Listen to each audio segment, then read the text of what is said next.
নমস্কার, আমি এমিলি। আশা করি সবাই ভালো আছেন। আজকে একটা নতুন শাড়ি পরলাম। তার জন্য আমি ভাবলাম সবার সঙ্গে একটু শেয়ার করা যাক। সবসময় আমরা বেঙ্গল হ্যান্ডলুম নিয়ে কথা বলি। Bengal handloom is so breathable আর এত fine fabric, that is for sure. There is no doubt about it. আজকে আমি একটা কেরলা কটন পরলাম আর এটা অনেকদিন ধরে আলমারিতে রাখা ছিল।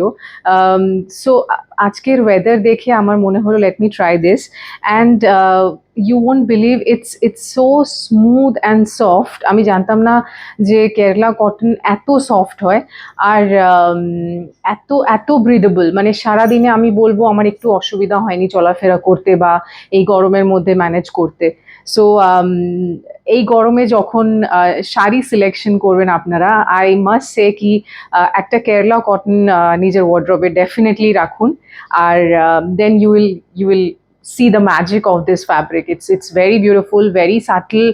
আর I paired it with a green blouse, একটু golden কাজ করা zari border, with a green blouse and some temple jewelry.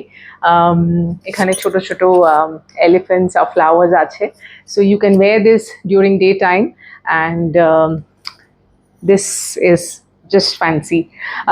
So I hope you like this. আমাকে please comment করে জানান about this look, and also if you have any questions regarding what fabric you should go for during summers. Thank you so much. Namaskar.